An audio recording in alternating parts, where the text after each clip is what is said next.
नमस्कार, good morning, सुप्रभात। मैं हृदय मिश्रा आप सभी का स्वागत करता हूं। कैसे हैं आप सभी लोग? आई होप आप सभी लोग अच्छे होंगे और अपनी पढ़ाई को बहुत ही बेहतर ढंग से कर रहे होंगे। देखिए, एक निबंध पर एक वीडियो हमने बनाया हुआ जो कि पब्लिकली है, जो कल शाम को 7:30 पर वो रिलीज किया गया था, जिसमें निबंध को लेकर के आपकी कुछ क्वेरीज थी कि सर क्या कैसे करें, किस कुछ पॉइंट्स को लेकर के। तो वो मैंने मेंशन कर दिया है आपके उसमें वीडियो में, तो आप उसको देख सकते हैं आराम से। ठीक, वो बड़ा आवश्यक है आपके लिए। मैं आपसे अपेक्षा करता हूं कि आप इसको जरूर देखेंगे। ठीक है, और आइए आज के इस वीडियो की हम स्टार्ट करते हैं और देखते हैं कि आज का क्या कुछ प्रश्न रहा है। कल हमने आपसे प्रश्न पूछा था मानवाधिकार आयोग के ऊपर कि इसकी स्थापना कब होती है, तो आप सभी लोगों ने जो है इसका एग्जैक्टली सही उत्तर दिया था। ठीक है, तो ये आपके लिए क्या हो जाएगा, एग्जैक्टली सही आंसर हो जाएगा, सही है ना। चलिए आइए आज का पहला टॉपिक देखते हैं। पेट्रोल में 20% एथेनॉल मिलाकर उपयोग करने से कार्बन डाइऑक्साइड उत्सर्जन में 736 लाख जो है मीट्रिक टन की कमी आई है। 736 लाख मीट्रिक टन, कितना? 736। ये एक बहुत बड़ा डेटा है आपके सामने। और मुख्य परीक्षा में अगर कभी नवीकरणीय ऊर्जा स्रोत के ऊपर या ऐसा कोई प्रश्न आपके ऊर्जा से संबंधित आता है तो उसमें डेटा का आप इस्तेमाल कर सकते हैं। अभी हाल ही में संसद में प्रश्नोत्तरी के दौरान दरअसल इसका जवाब दिया गया है कि जो हम 20% जो एथेनॉल इस्तेमाल करते हैं पेट्रोल में, CO2 की कंसेंट्रेशन में बड़ी कमी आई है। और यह भारत के उस लक्ष्य को प्राप्त करने में एक महत्वपूर्ण योगदानकर्ता के रूप में रहेगा। लक्ष्य क्या है? लक्ष्य है कि 2070 तक हम नेट जीरो कार्बन का लक्ष्य रखे हैं। तो उस लक्ष्य को प्राप्त करने में यह एक बड़ी उपलब्धि के रूप में हम इसको देख सकते हैं। ठीक है, आइए देखते हैं क्या कुछ पॉइंट रहा है। तो केंद्रीय सड़क एवं परिवहन राज्य मंत्री नितिन गडकरी ने बताया है कि पेट्रोल में 20% एथेनॉल मिलाकर के उपयोग करने से कार्बन डाइऑक्साइड उत्सर्जन में 736 लाख मीट्रिक टन की कमी आई हुई है। यह एक बहुत बड़ा डेटा है और इससे न सिर्फ कार्बन उत्सर्जन में कमी आई है, बल्कि कार्बन उत्सर्जन में कमी के फलस्वरूप दरअसल क्या हो जाएगा, ग्लोबल वार्मिंग जो होता है वो भी क्या हो जाएगा, कम हो जाएगा। सिंपल सी बात है भाई ग्लोबल वार्मिंग कैसे होती है? CO2 की कंसेंट्रेशन बढ़ने से होती है। तो अगर CO2 की मात्रा कम हो गई तो ग्लोबल वार्मिंग जैसे समस्या नहीं होगी। और अगर ग्लोबल वार्मिंग नहीं होगी तो क्या होगा, तो फिर जो बर्फ पिघल रही है हमारे पहाड़ी क्षेत्रों में वो बर्फ नहीं पिघलेगी। बर्फ के ना पिघलने पर क्या होगा कि नदियों का जो जल में जो बढ़ोतरी हो जाती थी और नदियों में जल के बढ़ने से जो बाढ़ आती थी वह भी क्या हो जाएगी, कम हो जाएगी। अब इस इमेज को आप अपने मुख्य परीक्षा में बना सकते हैं भाई कि अगर हमने एथेनॉल में, ये अच्छा पॉइंट है अपने आप में, कि अगर हमने एथेनॉल में, ठीक है, सॉरी पेट्रोल में अगर हमने 20% ठीक है एथेनॉल मिला दिया है, ठीक है 20%, तो अब 20% एथेनॉल मिलाने से क्या होगा, CO2 की कंसेंट्रेशन में क्या आएगी, कमी आएगी अपने आप में। और CO2 की कंसेंट्रेशन में कमी आने से क्या हो जाएगा, जो ग्लोबल वार्मिंग है आपकी, ठीक है, वो ग्लोबल वार्मिंग, ठीक है, ग्लोबल वार्मिंग भी क्या हो जाएगी, कमी आएगी, ग्लोबल वार्मिंग कमी होगी। तो ये भी एक बड़ा पॉइंट है। ठीक है, ग्लोबल वार्मिंग इसमें कमी आएगी आपकी। ठीक है, एक बात। दूसरा, अगर ग्लोबल वार्मिंग में कमी आएगी तो जो हमारी ग्लेशियर होते हैं वो क्या हो जाएंगे, कम पिघलेंगे। ग्लेशियर नहीं पिघलेंगे एक तरीके से। ठीक है, ग्लेशियर के पिघलने में कमी आएगी, है ना, पिघलने में कमी आएगी। इससे क्या होगा भाई, इससे पहले बर्फ पिघलती थी, नदी में जाता था पानी, बाढ़ आती थी, तो अब क्या होगा, इससे बाढ़ में कमी आएगी। बाढ़ में कमी आएगी तो निश्चित तौर पर जो कृषि उत्पादकता पहले बाढ़ आने पर कम हो जाती थी, अब वो कृषि उत्पादकता बढ़ेगी अपने आप पे। तो इससे कृषि उत्पादकता में बढ़ोतरी होगी। या ग्लोबल वार्मिंग के होने से जो फसलों को नुकसान होता था वह भी कम होगा। तो इससे क्या हो जाएगा, इससे जो है फसलों का नुकसान कम होगा अपने आप, यानी कि कृषि उत्पादकता क्या हो जाएगी, बढ़ेगी। कृषि उत्पादकता बढ़ेगी। एक पॉइंट यहां भी लिख सकते हैं भाई कि कृषि उत्पादकता बढ़ेगी। ठीक है, और जो लू आदि आता था वो भी सही होगा, तो स्वास्थ्य पर भी इसका एक सकारात्मक प्रभाव पड़ेगा।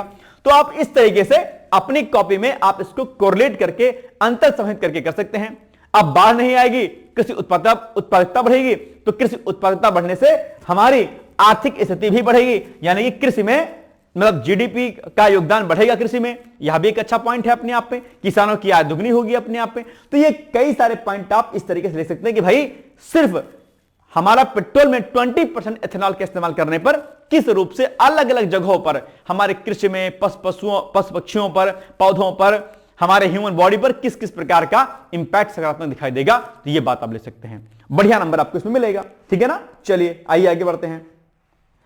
भारत फिलहाल सालाना लगभग 22 लाख करोड़ रुपए का जीवाश्म ईंधन क्या कर रहा है, आयात कर रहा है अभी फिलहाल। लेकिन अब चीजें, इसकी निर्भरता कम हो जाएगी। पेट्रोल में 20% इथेनॉल मिलाने के फायदे क्या क्या हैं, तो कच्चे तेल पर निर्भरता कम हो जाएगी। अभी आप जानते हो कि सरकार कच्चे तेल पर क्या है, बहुत निर्भर है, लेकिन अब यह निर्भरता कम हो जाएगी। भारत अपनी तेल आवश्यकता का लगभग 85% आयात करता है, ठीक है। एथेनॉल 20% से तेल आयात बिल में काफी कमी आएगी और विदेशी मुद्रा क्या हो जाएगी, बचत होगी, क्योंकि अभी हम आयात करते हैं तेल, कच्चा तेल, तो पैसा हम देते हैं, तो अभी क्या हो जाएगा, बच जाएगा पैसा हमारा। किसानों को अतिरिक्त आय होगी, यानी कि एथेनॉल गन्ना, मक्का, टूटे चावल आदि से बनता है, तो सिंपल सी बात है किसानों को इसका फायदा मिलेगा। इससे किसानों को फसल का बेहतर मूल्य मिलता है तथा कृषि आधारित उद्योगों को बढ़ावा मिलता है, तो ये एक बड़ा बेनिफिट देखने को मिलेगा। प्रदूषण और कार्बन उत्सर्जन में कमी आएगी। अभी हमने आपको बता ही दिया कि इथेनॉल क्या है, एक स्वच्छ ईंधन है और पेट्रोल की तुलना में कम CO2 का और कार्बन मोनोऑक्साइड के साथ साथ में हाइड्रोकार्बन उत्सर्जित करता है, अपने आप में कम करता है। ये शहरों में वायु गुणवत्ता में सुधार में मदद मिलेगा। इससे ग्रामीण अर्थव्यवस्था को मजबूती मिलेगी, यानी कि एथेनॉल उत्पादन संयंत्र ग्रामीण क्षेत्रों में स्थापित होते हैं, इससे रोजगार के अवसर बढ़ते हैं और स्थानीय अर्थव्यवस्था मजबूत होती है। ऊर्जा सुरक्षा में वृद्धि होगी अपने आप में, यानी घरेलू संसाधनों पर आधारित एथेनॉल से ऊर्जा का वैकल्पिक स्रोत मिलता है अपने आप में। तो ये आप देख लेंगे कि कितना ज्यादा E20 का इस्तेमाल करने पर जो है ये चीजें आपको यहां पर देखने को मिलती हैं। जैव ईंधन नीति को समर्थन मिलेगा। भारत की राष्ट्रीय जैव ईंधन नीति 2018 का लक्ष्य हासिल करने में मदद मिलेगा। इससे भारत के नेट जीरो का जो लक्ष्य रखा है 70 का, वो पूरा करने में लक्ष्य मिलेगा, वो सुधार होगा और इंजन प्रदर्शन में सुधार होगा, यानी कि एथेनॉल का ऑक्टेन रेटिंग क्या होता है, उच्च होता है। ये अच्छी बात है अपने आप पे, ये पॉइंट याद रखिएगा, बड़ा महत्वपूर्ण पॉइंट है आपके लिए। केमिस्ट्री में प्रश्न यहां से बन सकता है। इंजन की नॉकिंग कम होती है और प्रदर्शन बेहतर होता है। ग्रीन हाउस गैसों में कमी आएगी, जो कि मैंने आपको बता दिया। तो ये कुछ प्रमुख का जो है फायदे इसके जो हैं, आप इसको मुख्य परीक्षा के पॉइंट से रेडी कर लीजिएगा, नोट्स इसका बना लीजिएगा अलग से, ठीक है। तो अब इसी पर प्रश्न आपके सामने आ जाएगा कि भाई बताओ कि इथेनॉल का ऑक्टेन रेटिंग पेट्रोल की तुलना में क्या होता है, कम होता है, अधिक होता है, बराबर होता है या फिर अस्थिर होता है, अनस्टेबल होता है, क्या होता है। अभी हमने जस्ट 1 सेकेंड 2 सेकेंड पहले इसको मैंने बताया है। बताइए कि इसका एग्जैक्टली आंसर क्या हो जाएगा आपके लिए। इसका जो उत्तर हो जाएगा एग्जैक्टली क्या हो जाएगा, बी, अधिक होता है। इथेनॉल का ऑक्टेन रेटिंग जो है पेट्रोल की तुलना में क्या हो जाएगा, अधिक होगा। यह पॉइंट आपको क्या करना है, विशेष तौर पर आपको ध्यान रखना है, ठीक है। चलिए, प्रवासी राजस्थानी दिवस 25 में इसको पहली बार अभी हाल ही मनाया गया है। 10 दिसंबर को पहली बार प्रवासी राजस्थानी दिवस मनाया गया है, ठीक है, जिससे कहीं ना कहीं जो राजस्थान की जो इकोनॉमी है उसको बूस्टअप करने में एक बड़ा फायदा मिलेगा और कई सारी अन्य महत्वपूर्ण फायदे इसमें देखने को मिलेंगे। क्या क्या फायदे देखने को मिलेंगे, आइए हम इस पर एक एक करके चर्चा कर लेते हैं, ठीक है। देश विदेश के अनिवासी राजस्थानी कार्यक्रम में शामिल हुए हैं और 8,700 अधिक प्रतिभागियों ने इसमें पार्टिसिपेट किया, ठीक है। और इस कार्यक्रम के दौरान दरअसल 1 लाख करोड़ रुपए, क्या 1 लाख करोड़ रुपए से अधिक के निवेश प्रस्तावों पर हस्ताक्षर हुए हैं, लगभग यह आंकड़ा अभी आया था। इससे निश्चित तौर पर कि राजस्थान में एक बड़े स्तर का निवेश आएगा और बड़े स्तर पर राजस्थान में निवेश आने से क्या होगा, वहां पर औद्योगिकरण होगा और तीव्र औद्योगिकरण करने से क्या होगा, वहां पर बेरोजगारी दूर होगी और लोगों की आय में बढ़ोतरी होगी और राजस्थान का योगदान जीडीपी में बढ़िया होगा अपने आप में। ये एक अच्छा जो है इससे फायदा देखने को मिलेगा राजस्थान में, ठीक है ना। चलिए, ये पॉइंट हमने बता दिया आपको। यह कार्यक्रम राज्य सरकार द्वारा राजस्थान के वैश्विक प्रवासी समुदाय को जोड़ने, उनके योगदान को समाहित करने और निवेश विकास के अवसरों पर चर्चा करने के लिए मनाया जाता है कि भाई किस प्रकार से हम आगे बढ़ाना राजस्थान को, किस प्रकार से निवेश को आकर्षित करना है, निवेश जो आएगा उसका हम इस्तेमाल कैसे करेंगे अपने राजस्थान के विकास के लिए। तो इन सारे बातों पर दरअसल इस दिवस में क्या होती है, चर्चा होती है, ठीक है ना। चलिए, क्या उद्देश्य है राजस्थान और उसके ग्लोबल प्रवासी समुदायों, यानी कि जो भी एनआरएस होते हैं उनके बीच में संबंधों को मजबूत करना, वैश्विक राजस्थानियों को निवेश, साझेदारी और विकास के अवसर से जोड़ना कि भैया अगर आप फॉरेन में रहते हैं, राजस्थान के निवासी हैं, तो आपका कंट्रीब्यूशन बनता है राजस्थान के लिए। और यह एक बहुत बड़ी बात है अपने आप कि राजस्थान के निवासी जो बाहर रहते हैं वो राजस्थान के के विकास के लिए एक बड़े स्तर का निवेश करें और राजस्थान आगे बढ़े अपने आप पे। ठीक है, चलिए सामाजिक, आर्थिक और सांस्कृतिक क्षेत्र में प्रवासियों के योगदान का उत्सव मनाना अपने आप पे। ठीक है, चलिए अब इस पर आ जाएगा प्रश्न जिसका उत्तर आपको देना है। बताइए क्या होगा इसका उत्तर। प्रवासी राजस्थानी दिवस 2025 का प्रमुख उद्देश्य क्या है? नंबर 1 पॉइंट ए ऑप्शन है पर्यटन को बढ़ावा देना, बी ग्लोबल राजस्थानी समुदाय को जोड़ना और निवेश अवसर प्रदान करना, सी खेल प्रतियोगिता का आयोजित करना, या नई शिक्षा नीति लागू करना। इसमें से प्रवासी राजस्थानी दिवस का क्या उद्देश्य है जल्दी बताइएगा मुझे। बहुत आसान है और इतना आसान प्रश्न भी अगर आप नहीं दे पाएंगे उत्तर तो फिर दिक्कत है आपके लिए। इंग्लिश में पढ़ सकते हैं आप अगर आप इंग्लिश हिंदी में पढ़ने में आपको दिक्कत हो तो। क्या हो जाएगा इसका एग्जैक्टली आंसर बॉस? इसका उत्तर भी दरअसल बी वाला होगा। आज मोस्टली ऑप्शन में बी लिख गया है, कोई बात नहीं, खैर छोड़िए। तो B is the right answer. ठीक है ना, कोई दिक्कत तो नहीं। चलिए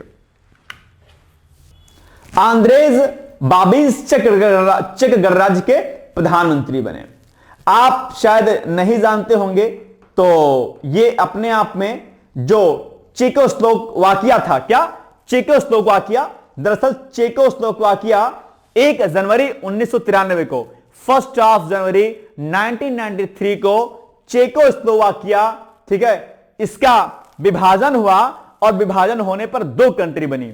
एक कंट्री बनती है आपकी चेक गणराज्य, ठीक है, स्लोवाकिया, 2 स्वतंत्र देश बने, यानी कि एक चेक गणराज्य और स्लोवाकिया 2 स्वतंत्र देश बने अपने आप में। ये एक बड़ी बात है अपने आप में। और अभी हाल ही में क्या हुआ है कि आंद्रेज जो बाबिज हैं वो चेक गणराज्य के प्रधानमंत्री बन गए हैं अपने आप में। ठीक है, चलिए तो चेकोस्लोवाकिया जो है चेक गणराज्य और स्लोवाकिया में बढ़ गया था। ठीक है ना, और चूंकि ये अभी नए नए बने हैं तो इनका नाम आपको ध्यान रखने का। अब चेक गणराज्य के बारे में हम कुछ जानकारियां ले लेते हैं। चेक गणराज्य जो है दरअसल क्या है, मध्य यूरोप में एक स्थलरुद्ध देश है, लैंडलॉक कंट्री है अपने आप पे, यानी कि इस चेक गणराज्य के आसपास जितनी भी सीमाएं होंगी वो स्थल रूपी सीमाएं होंगी। लैंडलॉक कंट्री है अपने आप पे, स्थलरुद्ध देश है, इसकी समुद्री सीमाएं नहीं है। कई बार आपके परीक्षा में यह प्रश्न पूछा जा सकता है कि निम्नलिखित में से कौन सा स्थलरुद्ध देश है, तो आप कहेंगे सर ये वाला देश है। ठीक है, कोई दिक्कत तो नहीं है। आइए आगे। इसकी राजधानी क्या, इसकी राजधानी प्राग है, जो यूरोप के सबसे खूबसूरत शहरों में से एक माना जाता है। ऐतिहासिक रूप से पूर्व चेकोस्लोवाकिया का हिस्सा था अपने आप में कौन, ये, और बाद में यही चेकोस्लोवाकिया 1993 में डिवाइड होकर के 2 कंट्री में डिवाइड हो जाता है। बड़े शांतिपूर्ण ढंग से, कोई इसमें मारपीट नहीं होती है। ठीक है, अब इसके हम थोड़ा सा ज्योग्राफिकल अगर इसके बारे में बात करेंगे तो ये स्थान कहां का है, मध्य मध्य यूरोप की कंट्री है। सीमाएं की अगर हम बात करेंगे तो जो हमारा ये चेक गणराज्य है, इसकी ये चेक रिपब्लिक है, और चेक रिपब्लिक की सीमाएं अगर आप देखेंगे तो यहां पर आप देखिए, यहां पर इसके जर्मनी एक तरफ है, एक तरफ इसके क्या है, पोलैंड है, एक तरफ इसके स्लोवाकिया है, और एक तरफ इसके क्या है, ऑस्ट्रिया है। यही यहां पे लिखा गया है, यही हमने यहां पर आपको दिखा दिया है। इसको आप चाहें तो मैं जूम करके आपको दिखा सकता हूं, कोई बहुत बड़ी रॉकेट साइंस इसमें नहीं है। ठीक है, देखिए, ये देखिए, दिख गया आप लोग को? नहीं दिखा? दिख गया होगा। ये देखिए, ये आपका क्या है, ये आपका चेक गणराज्य है, चेक रिपब्लिक है। इसके सबसे ऊपर आएंगे तो आपको जर्मनी दिखाई देगा, इधर ऊपर आएंगे तो पोलैंड दिखाई देगा, नीचे की तरफ आएंगे तो स्लोवाकिया दिखाई देगा, और नीचे स्लोवाकिया के इधर तरफ दक्षिण में क्या आपका ऑस्ट्रिया दिखाई देगा। तो ये मैप आप लोग प्लीज क्या करिएगा, देखा करिए, मैप आप एग्जाम के लिए क्या है, बहुत जरूरी होता है। कई बार परीक्षा में मैप से रिलेटेड प्रश्न आते हैं और मैप आप नहीं जानते हैं तो क्या करते हैं, कई बार आप गलती करके हुए चले जाते हैं। तो ये बात ध्यान रखनी है कि कहीं भी मैप में आपको क्या करनी है, कोई गलती नहीं करनी है, मैप आपको आना चाहिए किसी भी तरीके से। ठीक है, ये क्या है, बहुत ज्यादा इंपॉर्टेंट है आपके लिए। चलिए आइए, ठीक है, आगे बढ़ते हैं हम लोग। अच्छा, मुख्य नदी इसकी है ये विल्टावा, इसकी मुख्य नदी है, और ये स्थलरुद्ध देश है, लैंडलॉक कंट्री है अपने आप में। राजनीतिक अगर हम इसके स्ट्रक्चर की बात करेंगे, सिस्टम की बात करेंगे, तो यहां पर संसदीय गणराज्य है, इनके पार्लियामेंट्री रिपब्लिक है अपने आप में। राष्ट्रपति राज्य का प्रमुख होता है, प्रधानमंत्री सरकार का प्रमुख होता है, द्विसदन होता है यहां पर, चैंबर ऑफ डेप्यूटीज और सीनेट, यहां के 2 सदन है अपने आप में। ठीक है, चलिएगा। अच्छा, कई बार क्या होता है कि अलग अलग देशों की संसद के बारे में पूछा जाता है कि इस देश की इस संसद का नाम क्या है। ठीक है, तो यह भी आप कई बार पता कर लीजिए, लूसेंट में जो विविध का सेक्शन दिया है वहां पर दिया है, तो उसके बाद देख लीजिएगा आप लोग। लेकिन बाकी जब कोई देश चर्चाओं में रहा के तो उस देश के बारे में जानकारी आप इकट्ठा कर सकते हैं। चलिए आइए, अर्थव्यवस्था यूरोप की विकसित अर्थव्यवस्थाओं में से एक है। यहां पर ये प्रमुख सेक्टर हैं, जैसे कि आपका ऑटोमोबाइल, मशीनरी, इलेक्ट्रॉनिक्स और बियर उत्पादन आदि यहां पर किया जा रहा है। अब इसी पर आ जाएगा प्रश्न आपके लिए, सदस्यता। अच्छा हाँ, ये भी इंपॉर्टेंट है कि भाई जो चेक गणराज्य है वो किन किन प्रमुख संस्थाओं के सदस्य है। तो यूरोपियन यूनियन का है, 2004 में इसकी सदस्यता मिली। नाटो 1999 में सदस्यता मिली इसको, और United nation, IMF, world bank, OECD इसमें भी इसकी सदस्यता है अपने आप पे। तो ये इंपॉर्टेंट कंट्री है अपने आप पे। नाटो, यूरोपीय यूनियन, वर्ल्ड बैंक आदि के बारे में, IMF के बारे में आप लोग अलग से पढ़ लीजिएगा। यहां से इन सभी अंतरराष्ट्रीय संगठनों से आपके एग्जाम में क्या होते हैं, प्रश्न आते हैं, तो इनके बारे में आप लोग पढ़ लीजिएगा अच्छे से अलग से, ठीक है। चलिए, हाल ही में चेक गणराज्य का प्रधानमंत्री किसे नियुक्त किया गया है? पेत्र फियाला, आंद्रेस बाबिज, मिलोस जेमन या फिर व्लादिमीर कोलिन को? किसको बनाया गया बताइए? व्लादिमीर से एक नाम आ गया, व्लादिमीर पुतिन किस देश के राष्ट्रपति हैं? यही तो पता होना चाहिए आपको, आसान सा चीज है ना। चलिए, आए हुए तो पुतिन जी है ना। चलिए, इसका आंसर जो हो जाएगा आंद्रेस बाबिज, यानी कि option number B is the right answer, ठीक है ना। चलिए, आज माफ कीजिएगा, बी वाला ऑप्शन ही सारा हो गया है ऑप्शन में। इंडिया AI मिशन गुजरात सरकार और भारतीय प्रौद्योगिकी संस्थान गांधीनगर के सहयोग से 11 दिसंबर 2025 को महात्मा मंदिर गांधीनगर में एक क्षेत्रीय पूर्व शिखर सम्मेलन का आयोजन किया गया है अभी हाल ही में। ये चर्चाओं में रहा है। सरकार के इलेक्ट्रॉनिक और सूचना प्रौद्योगिकी मंत्रालय के अंतर्गत इंडिया AI मिशन गुजरात सरकार और भारतीय प्रौद्योगिकी संस्थान गांधीनगर के सहयोग से 11 दिसंबर 2025 को महात्मा मंदिर गांधीनगर में एक क्षेत्रीय पूर्व शिखर सम्मेलन का आयोजन किया गया है।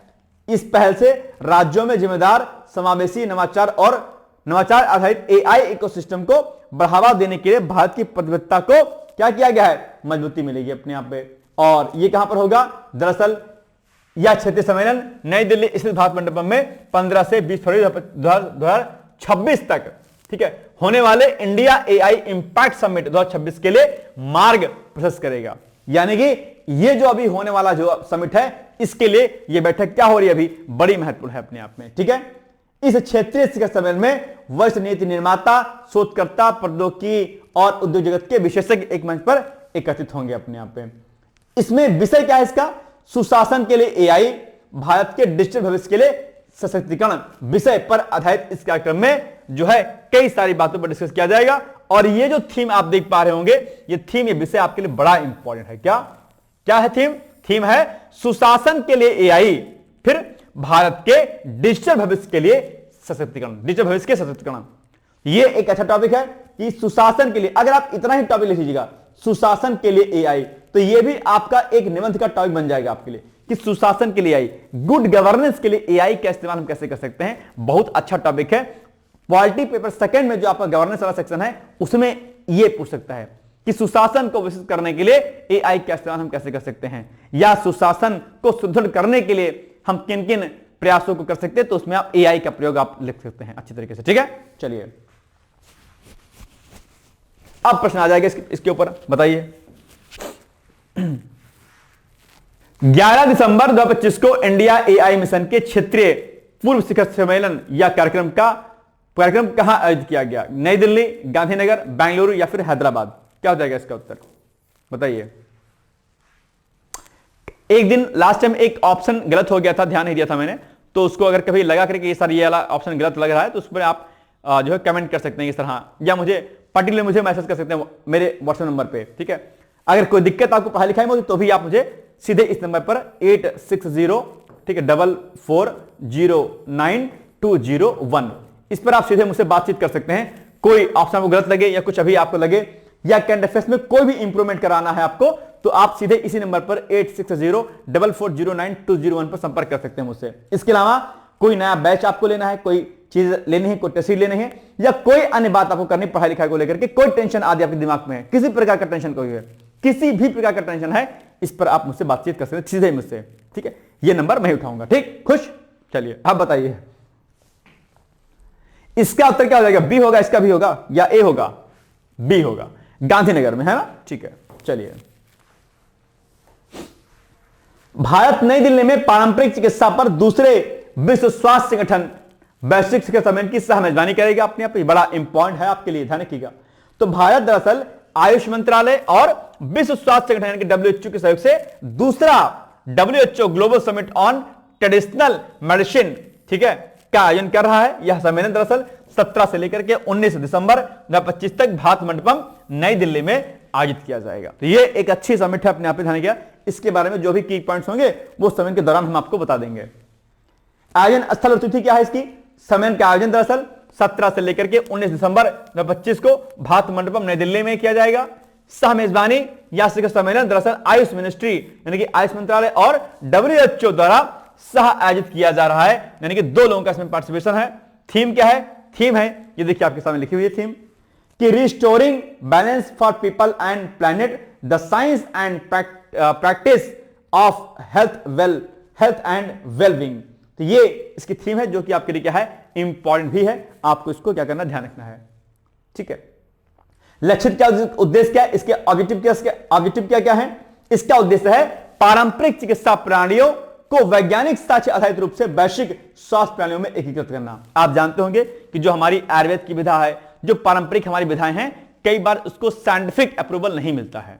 यह बड़ी विडंबना है। हमारी सारी पारंपरिक गतिविधियां जो भी हैं, हमारी सारी मेडिसिन, हमारा सारा आयुर्वेद अपने आप में साइंस है, लेकिन क्योंकि फार्मा कंपनियां बहुत चालाक होती हैं और वो हमारे इस आयुर्वेद और हमारे इस पारंपरिक ज्ञान को उन्होंने जो है बहुत चालाकी के साथ में उसको नगण्य समझा और लोगों के दिल और दिमाग में जो है केवल और केवल क्या कर दिया, एक तरीके से एलोपैथ को डाल दिया। हम अपनी ज्ञान परंपराओं को हम भूलते हुए चले गए। आज हर घर में दवाई का डिब्बा होगा। अभी कप सिरप आप देख रहे होंगे किस प्रकार से लोग इस पे एक्सपायर हुए हैं। इतनी बड़ी बड़ी कंपनियों के इतने बड़े बड़े मालिक होते हैं, कोई कुछ नहीं कर पाता अपने आप पे। सबसे ज्यादा भ्रष्टाचार अगर कहीं पर है तो वो इस मेडिसिन सेक्टर में है। 1 रुपए की दवाई आपको 10 रुपए मिलती है, 1 रुपए की दवाई आपको 30-40 रुपए मिलती है। इतना बड़ा घोरक धंधा इस फार्मा कंपनी में है कि आप उसकी कल्पना नहीं कर सकते। और इन्हीं कंपनियों की चालाकी की वजह से हमने हमारे आयुर्वेद को पीछे कहीं छोड़ दिया। और आज भी हम पढ़े लिखे हैं, ज्ञानी हैं, फिर भी हम आयुर्वेदिक मेडिसिन का इस्तेमाल नहीं करते। इसीलिए सरकार WHO के साथ मिलकर के इन पारंपरिक ज्ञान को साइंटिफिकली अप्रूव करने का प्रयास करे, ताकि वैश्विक पटल पर इसके इस वैज्ञानिकता को हम इस पर समझ पाएं और इसका इस्तेमाल हम कर पाएं। ठीक है, चलिए, दुनिया भर के नीति निर्माताओं, शोधकर्ताओं और विशेषज्ञों को एक मंच पर लाना है। ध्यान दीजिएगा कि एक पतंजलि योगपीठ की बाबा रामदेव की एक किताब आती है, विज्ञान की कसौटी पर योग। विज्ञान की कसौटी पर योग, उसको पढ़िएगा तो उसमें योग के बारे में, प्राणायाम के बारे में सारा डेटा दिया गया कि किस किस प्रकार से योग आदि करने पर डेटा आपके सामने है, साइंटिफिक प्रूफ करके बताया गया वहां पर। इसी प्रकार से मेडिसिन पर भी वो करनी चाहिए, भैया क्या क्या किस किस तरीके से चीजें अप्रूवल हो सकती हैं साइंस के पॉइंट ऑफ व्यू से। इस पर पतंजलि योगपीठ बहुत बेहतर रिसर्च कर रहा है, इस बात की तारीफ करनी चाहिए। हालांकि वो बात अलग है कि बाबा रामदेव को लोग व्यापारी से लेकर नानी क्या क्या कहते हैं, लेकिन इस बात पर भी हमें विशेष ध्यान देने की आवश्यकता है कि उन्होंने योग और प्राणायाम को किस बड़े लेवल तक पहुंचाया है, इसका ऋणी हमें होना चाहिए। और इसके साथ साथ में उन्होंने किस बड़े लेवल पर आयुर्वेद को लेकर के जो संग्राम चला रखा है, बहुत बड़ी बात है। आज हर घर में गिलोय और एलोवेरा और पेड़ इसके लगे हुए हैं। लोग आंवला जूस और ये जो है ये सब खाते पीते हैं अपने आप पे। नहीं था भाई, 2-4 साल पहले कंपनियां थी भारत देश में। डाबर था, मेरी जो यूनिवर्सिटी है गुरुकुल कांगड़ी, उसकी अपनी फार्मेसी, गुरुकुल फार्मेसी बहुत पुरानी फार्मेसी है, 1902 से बनी हुई है, लेकिन नहीं चलता था इतना। तो लेकिन पतंजलि ने आयुर्वेद और योग को निश्चित तौर पर वैश्विक पटल पर पहुंचाने का काम किया है और इसके लिए हमें ऋणी होना चाहिए उनका, है ना। लेकिन दिक्कत क्या है कि स्पिरिचुअल आदमी जब कोई आगे बढ़ता है तो हमें बहुत दिक्कत हो जाती है ना। जैसे कि अभी हाल फिलहाल में एक महान जो है कथावाचक की शादी हुई। हालांकि कुछ उन्होंने गलत भी किया, कुछ उन्होंने सही भी किया, लेकिन हमें किसी पर टीका टिप्पणी करने का इतना कोई वो नहीं होना चाहिए, है ना। आप किसी को आशीर्वाद दीजिए, ठीक है, लेकिन हाँ ठीक है, क्या कर सकते हैं ना। को भागीदारी और प्रतिभागी और भागीदार, इसमें 100 से अधिक देश शामिल होंगे। इसमें कई सारे अन्य रिसर्चर और अन्य लोग इसमें पार्टिसिपेट करेंगे। क्या इसका सिग्निफिकेंस है? तो भारत की पारंपरिक चिकित्सा प्रणालियों जैसे कि आयुर्वेद, योग, यूनानी, सिद्ध, होम्योपैथी, सावारिग्पा को विश्व स्तर पर मान्यता देना और वैज्ञानिक दृष्टि से इसको समर्थन देना, ये सब साइंटिफिकली हैं। इसी पर हमारा जोर है कि इसको हम ग्लोबल लेवल पर इसको हम साइंटिफिक प्रूफ करें अपने आप पे। ये चूरन और जो है उसका खेल नहीं है, आयुर्वेद आयुर्वेद है। आयुर्वेद की खास बात होती है, एलोपैथ जो होता है वो क्या करता है, किसी भी डिजीज को बहुत कम टाइप के लिए क्या करता है, रोक देता है। आयुर्वेद उस पर्टिकुलर डिजीज को क्या करता है, हमेशा के लिए खत्म कर देता है। यह बहुत बड़ा अंतर है। आयुर्वेद की मेडिसिन का इंपैक्ट थोड़ा स्लो होता है और एलोपैथ का थोड़ा ज्यादा जल्दी होता है, तो लोग जल्दी चक्कर में लेते हैं, लेकिन आयुर्वेद हमेशा उस डिजीज को खत्म कर देगा। अगर आयुर्वेदिक मेडिसिन से अगर एक बार कैंसर खत्म हो गया तो दोबारा कभी कैंसर होने का चांस कभी नहीं रहेगा, कभी नहीं रहेगा। लेकिन अगर एलोपैथिक मेडिसिन से अगर कैंसर सही हो गया तो फिर कैंसर दोबारा होने का चांस रहेगा। ये बहुत बड़ा डिफरेंस है, ध्यान दीजिए। आप तो शायद नहीं जानते होंगे इसको, इंग्लिश या साइंस की टर्मिनोलॉजी में कुछ बोलते हैं इसको, लेकिन मुझे याद नहीं आ रहा है इसको क्या बोलते हैं, कुछ बोलते हैं इसको, ठीक है। चलिए, इस शिखर सम्मेलन में पारंपरिक चिकित्सा को सामान्य स्वास्थ्य प्राणियों में शामिल करने की वैश्विक नीति और रणनीति पर चर्चा होगी अपने आप, ठीक है। चलिए, लंबी अवधि की रणनीति क्या है इसमें, लंबी अवधि की रणनीति, लॉन्ग टर्म स्ट्रेटेजी क्या है इसके लिए। लॉन्ग टर्म स्ट्रेटेजी ये है कि यह पहल WHO की 2025 से 34 ट्रेडिशनल मेडिसिन स्ट्रेटेजी के अनुरूप है, जिसका लक्ष्य पारंपरिक चिकित्सा के वैश्विक मानकीकरण और सहयोग को बढ़ावा देना है। यानी कि यह टारगेट से रखा है सरकार ने, मतलब WHO ने, कि हमें सभी ट्रेडिशनल मेडिसिन के ऊपर क्या करना है, काम करना है और उनको एक वैज्ञानिक बेस देना है अपने आप पे, उनको साइंटिफिकली प्रूफ करना है, ठीक है। ये एक अच्छी पहल है अपने आप में। आइए अब इस पर आपके सामने प्रश्न बन जाएगा, आपको इसका उत्तर देना है कि ये देखो, ये हटा दीजिए इसको, WHO global summit on traditional medicine किस स्थान पर आयोजित किया जा रहा है। गांधीनगर, प्रगति मैदान, भारत मंडप, नई दिल्ली या फिर विशाखापत्तनम। क्या हो जाएगा, सी होगा कि बी होगा, प्रगति मैदान क्या होगा, बी या सी, सी होना चाहिए, सी इज द राइट आंसर। चलिए, भारतीय भाषा उत्सव अभी ये चर्चाओं में रहा है, ठीक है। क्या है ये, आइए इस पर देखते हैं हम लोग चर्चाओं में। तो दरअसल भारतीय भाषा उत्सव भारत की समृद्ध भाषाई विविधता का जश्न मनाने के लिए भारत सरकार की एक पहल है और 2025 में यह उत्सव 28 सितंबर से शुरू होकर के 11 दिसंबर तक 75 दिनों तक चला और इसका उद्देश्य राष्ट्रीय शिक्षा नीति के अनुरूप छात्रों को भारतीय भाषाओं के संपर्क में लाना और बहुभाषावाद को क्या करना था, बढ़ावा देना था अपने आप पे, ठीक है। ये भी चल रहा है अपने, मतलब चला ये सम्मेलन और समापन इसका क्या हो गया, 11 दिसंबर को हो गया। और इसी 11 दिसंबर को सरकार ने दरअसल भारतीय भाषा दिवस, इंडियन लैंग्वेज डे के रूप में इसको क्या किया है, घोषित किया है। यह फैक्ट क्या है आपके लिए इंपॉर्टेंट रहेगा। यह तारीख महान तमिल कवि, समाज सुधारक और स्वतंत्रता सेनानी महाकवि सुब्रमण्यम भारती की जयंती है और उन्होंने राष्ट्रीय एकता और भाषाओं के बीच में सेतु बनाने का काम किया था, वकालत की थी अपने आप पे। तो ये एक इंपॉर्टेंट फैक्ट आपके लिए जिसको आपको पता होना चाहिए, राइट। चलिए, यह पहल मुख्य रूप से मिनिस्ट्री ऑफ एजुकेशन द्वारा आयोजित की जाती है, जिसमें यूनिवर्सिटीज और यूजीसी और अन्य जो तकनीकी संस्थान आदि इसमें पार्टिसिपेट करते हैं, ठीक है। चलिए, अब आ जाएगा प्रश्न इस पर, बताइएगा इसका उत्तर क्या हो जाएगा। हाल ही में संपन्न हुए भारतीय भाषा उत्सव 2025, ठीक है, के संदर्भ में निम्नलिखित कथनों पर विचार कीजिए। नंबर 1, यह 75 दिवसीय उत्सव 28 सितंबर से 11 दिसंबर 25 तक आयोजित किया गया, जिसका उद्देश्य भारतीय भाषाओं के बहुभाषावाद और सांस्कृतिक एकरण को बढ़ावा देना है। तो ये क्या सही है, बिल्कुल सही बात है। बहुत लंबे समय तक जो है दरअसल ये चला था अपने आप में और बहुत अच्छी बात है अपने आप में, ठीक है। इस उत्सव का समापन 11 दिसंबर को किया गया, ठीक है। और ये जो है स्वतंत्रता सेनानी महाकवि सुब्रमण्यम भारती की जयंती पर हुआ, जिसे भारतीय भाषा दिवस के रूप में मनाया जाता है, ठीक बात है। यह पहल मुख्य रूप से संस्कृति मंत्रालय द्वारा शुरू की गई थी और इसमें शिक्षा मंत्रालय की कोई भूमिका नहीं थी अपने आप में, थी भूमिका, है ना, संस्कृति मंत्रालय द्वारा। और एक सेकंड जाओ, इसमें एक कंफ्यूजन हो सकता है भैया जी कि संस्कृति मंत्रालय, ठीक है ठीक है ठीक है, ये सबकी, इसमें सबका सहयोग था इसमें, ठीक है। इसमें भूमिका नहीं थी, ऐसा नहीं होगा। इसमें से मतलब 1 और 2 होना चाहिए इसमें ऑप्शन, लेकिन शायद 1 और 2, हाँ 1 और 2 होगा, ठीक है। भूमिका थी इसमें, ठीक है, बिल्कुल सही बात है। डी वाला ऑप्शन होगा, 1 और 2 होगा, 1 और 2 होगा इसमें। एक सेकेंड भाई साहब, इसमें कुछ खो रहा है मुझे कंफ्यूजन। डी वाला ऑप्शन 1 और 2, 1 और 2, हाँ ठीक है, 1 होगा और 2 होगा इसमें, ठीक है। 1 वाला सही होगा, 2 वाला सही होगा। ये वाला क्या है, कथन नहीं सही है, क्योंकि संस्कृति मंत्रालय और इसमें शिक्षा मंत्रालय दोनों की भूमिका थी, ठीक है, ऐसा नहीं लिखा है। मतलब ये इसका ऑप्शन क्या जाएगा, सही हो जाएगा 1 और 2। तो 1 और 2 कहां पर, डी वाले ऑप्शन में, ठीक है, D is the right answer. ध्यान दीजिएगा, हल्का फुल्का घुमाएगा तो चक्रिया जाएगी, चकराने लगेगा सर, अरे यार ये क्या। अब देखो हल्का सा इसमें थोड़ा सा स्लिप किया, मैं खुद कंफ्यूज हो गया इसमें, ठीक है।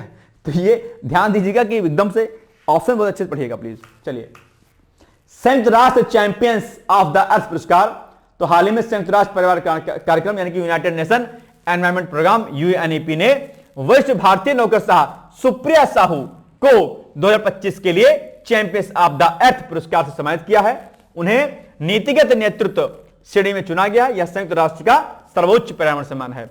सुप्रिया साहू तमिलनाडु सरकार में पर्यावरण, जलवायु परिवर्तन और वन विभाग की अतिरिक्त मुख्य सचिव हैं। उन्होंने तमिलनाडु को भारत का पहला राज्य बनाने में महत्वपूर्ण भूमिका निभाई है, जिसने अपना स्वयं का जलवायु परिवर्तन मिशन, ग्रीन तमिलनाडु मिशन और आर्द्र भूमि मिशन शुरू किया है अपने यहाँ पे, ठीक है। चलिए, उनकी सबसे चर्चित पहल मीनदम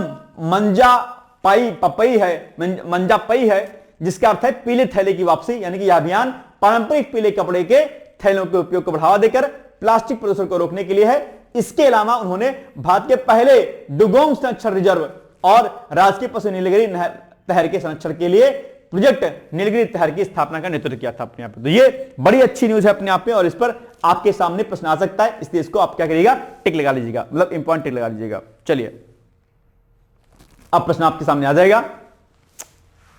हाल ही में संयुक्त राष्ट्र, ठीक है, चैंपियंस ऑफ द अर्थ पुरस्कार, बहुत इंपॉर्टेंट पुरस्कार है बॉस, याद रखिएगा इसको, ठीक है, के संदर्भ में लिखित कथनों पर विचार कीजिए। नंबर 1, उन्हें नीतिगत नेतृत्व श्रेणी के तहत इस प्रतिष्ठित पुरस्कारों से सम्मानित किया गया है। वह तमिलनाडु कैडर की एक वरिष्ठ आईएएस अधिकारी हैं, जो राज्य में जलवायु परिवर्तन मिशनों का नेतृत्व कर रही हैं। उन्हें विशेष रूप से सिंगल यूज प्लास्टिक के खिलाफ मिनदम मंजापई अभियान और नीलगिरी तहर के संरक्षण में उनके प्रयासों के लिए मान्यता मिली है। तो इसमें से तीनों क्वेश्चन सही है, डी 1, 2, 3 हो जाएगा। ध्यान दीजिएगा कि ऐसे एग्जाम्पल को आप अपने एथिक्स में कोट कर सकते हैं कि किस प्रकार से पर्यावरण संरक्षण के लिए जो है हम एक बेहतर प्रशासनिक कार्य को कर सकते हैं, ठीक है। तो ये सारे केस स्टडी आपको यहां पे काम आ जाएगा। किसमें? ये सारी केस स्टडी है, किसमें काम आएगी? आपके जो है एथिक्स वाले पेपर में, ठीक है। चलिए अब आपके सामने आ गया क्या प्रश्न है। प्रश्न क्या है कि भारत के राष्ट्रीय मानवाधिकार आयोग की स्थापना कब हुई थी, ठीक है, ये आपको बताना है, ठीक है। आज का उत्तर है आपका, मतलब आपका प्रश्न है, इसका आप बताइएगा आंसर। दूसरा, आज का मुख्य परीक्षा का प्रश्न है कि मूल्य क्या होते हैं, मूल्य को विकसित करने में परिवार तथा शैक्षिक संस्थाओं की क्या भूमिका होती है। बड़ा अच्छा प्रश्न है, इसको लिखने का प्रयास कीजिएगा। लिख करके आप चाहे तो हमें हमारे कॉन्टैक्ट नंबर 8604409201 पर जो है संपर्क कर सकते हैं, 8604409201 पर, ठीक है। इलाहाबाद ठीक है हाई कोर्ट, ठीक है, का आरओ का भी हम लोग बैच स्टार्ट कर रहे हैं लास्ट दिसंबर से। इसके लिए भी आप इस नंबर पर संपर्क कर सकते हैं, इलाहाबाद हाईकोर्ट आरओ के लिए, ठीक है। चलिए, अब कल हमने आपसे प्रश्न पूछा था कि बताओ भारत में राष्ट्रीय मानवाधिकार दिवस के महत्व और राष्ट्रीय मानवाधिकार आयोग की भूमिका पर चर्चा कीजिए। बड़ा अच्छा प्रश्न था, आप लोगों ने लिखा होगा, संभवतः नहीं लिखा होगा तो इसको तैयार कर लीजिएगा। तो भारत में राष्ट्रीय मानवाधिकार दिवस हर वर्ष 10 दिसंबर को मनाया जाता है। इसका उद्देश्य क्या है? नागरिकों के मौलिक मानवाधिकारों की रक्षा, संवर्धन और जागरूकता सुनिश्चित करना है। मानवाधिकारों के संरक्षण के लिए भारत में राष्ट्रीय मानवाधिकार आयोग बनाया गया है, एनएचआरसी बनाया गया है, नेशनल ह्यूमन राइट कमीशन जिसको बोलते हैं हम लोग, ठीक है। यह एक प्रमुख संस्थागत तंत्र के रूप में क्या करता है? कार्य करता है। मैंने कल आपसे एनएचआरसी यानी कि नेशनल ह्यूमन राइट कमीशन के बारे में मैंने कहा था कि पढ़ लीजिएगा कि एक कॉन्स्टिट्यूशनल बॉडी है कि नॉन कॉन्स्टिट्यूशनल बॉडी है, कितने अध्यक्ष होते हैं, मतलब क्या कार्यकाल होता है, सैलरी आदि कहां मिलती है, कैसे इसको हटाया जा सकता है। ये सारा काम मैंने कल आपको होमवर्क दिया था। अब आपने पढ़ा होगा तो बहुत अच्छी बात है, नहीं पढ़ा होगा तो क्या कीजिएगा फिर, है ना।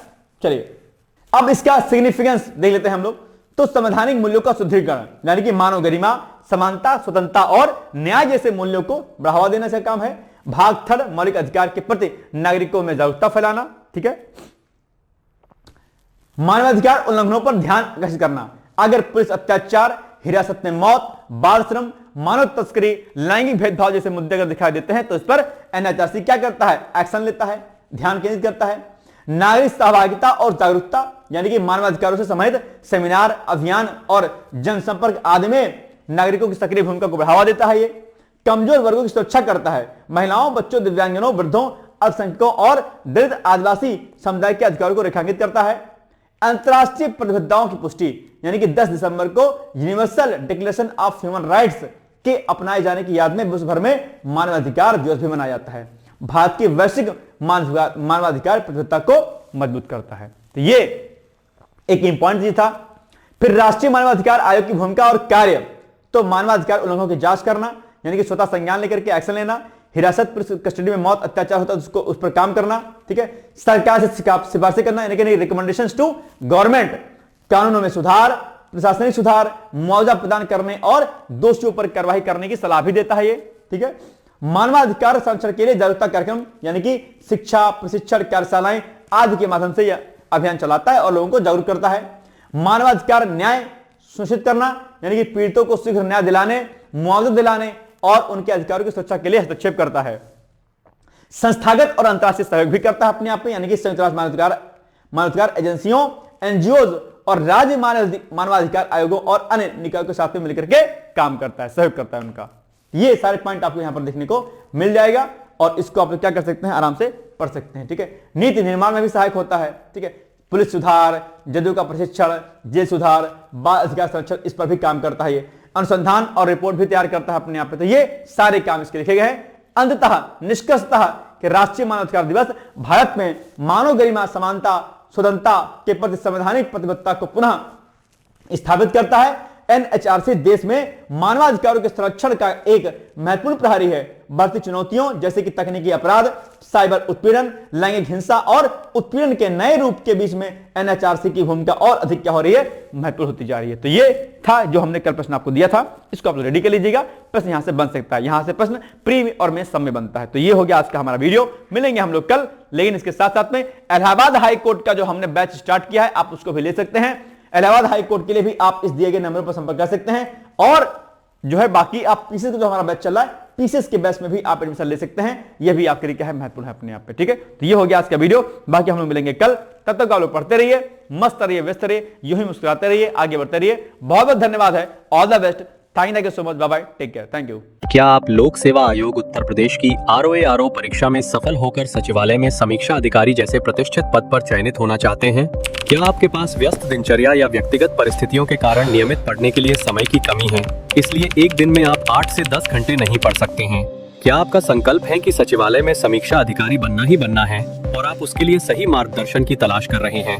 यदि आपके इन तीनों प्रश्नों के उत्तर हाँ हैं, तो आपकी खोज अब समाप्त होती है और आपके सपने को साकार करने के लिए आगामी समीक्षा अधिकारी परीक्षा की सुव्यवस्थित तैयारी हेतु डीकोड एग्जाम लाया है अभ्युदय बैच।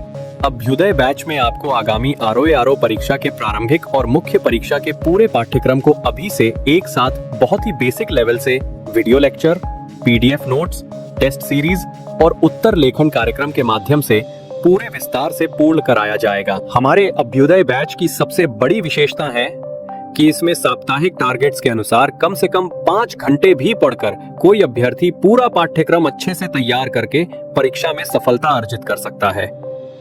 अभ्युदय बैच में अनुभवी और समर्पित शिक्षकों द्वारा आधारभूत मानक पुस्तकों एवं स्रोतों पर आधारित पाठ्य सामग्री उपलब्ध कराई जा रही है, जिससे पाठ्यक्रम को सभी आयामों से कवर किया जा सके। इस बैच में पाठ्यक्रम को इस विस्तार से पढ़ाया जा रहा है कि इसमें प्रवेश लेकर आप न केवल ROA परीक्षा बल्कि अन्य कई समकक्ष परीक्षाओं को भी एक साथ ही टारगेट कर सकते हैं। यानी इस परीक्षा के पाठ्यक्रम में सम्मिलित सामान्य अध्ययन, सामान्य ज्ञान, सामान्य हिंदी व्याकरण, रीजनिंग, मैथ, हिंदी आलेखन, निबंध आदि के विस्तृत अध्ययन से आप पूर्ण आत्मविश्वास से किसी भी परीक्षा में सफलता प्राप्त कर सकते हैं। उत्तर प्रदेश की PCS प्रारंभिक परीक्षा में भी इस बैच को पढ़कर सफलता प्राप्त की जा सकती है। इस बैच में निर्धारित लक्ष्य के अनुसार एक सप्ताह में मात्र 18 से 20 वीडियो लेक्चर देखने होते हैं, जो आप प्रतिदिन 4 से 5 घंटे का समय निकालकर आसानी से पढ़कर तैयार कर सकते हैं। ये बैच ऑनलाइन जरूर है, परंतु इस बैच में छात्रों और शिक्षकों के बीच सीधे संवाद के लिए प्रक्रिया निर्धारित है, जिससे अभ्यर्थी अपनी शंकाओं का व्यक्तिगत समाधान प्राप्त कर सकते हैं। आपके संकल्प को सिद्धि तक पहुंचाना ही अभ्युदय बैच की आधारभूत संकल्पना है। हमारा ये आत्मविश्वास संस्थान के 5 वर्षों की कठिन साधना की परिणति है। डीकोड एग्जाम संस्थान अपने 5 वर्षों के सफर में ROA परीक्षा में 45 से अधिक चयन सुनिश्चित करवाकर एक विश्वसनीय संस्थान के रूप में विख्यात है। इसलिए बिना किसी संशय के पूर्ण विश्वास के साथ आप भी हमसे जुड़कर अपनी सफलता का नया अध्याय लिख सकते हैं। इस बैच से जुड़ने के लिए हमारे संस्थान के नंबर 8604409201 अथवा 9506742546 पर व्हाट्सएप या कॉल करके बैच की पूरी जानकारी प्राप्त की जा सकती है। अभी 500 शुरुआती छात्रों को विशेष छूट भी प्रदान की जा रही है, इसलिए इस अवसर का लाभ उठाने के लिए अतिशीघ्र प्रवेश लेकर अभ्युदय बैच से जुड़ें। प्रवेश के लिए अभी संपर्क करें और शुल्क में छूट प्राप्त करें।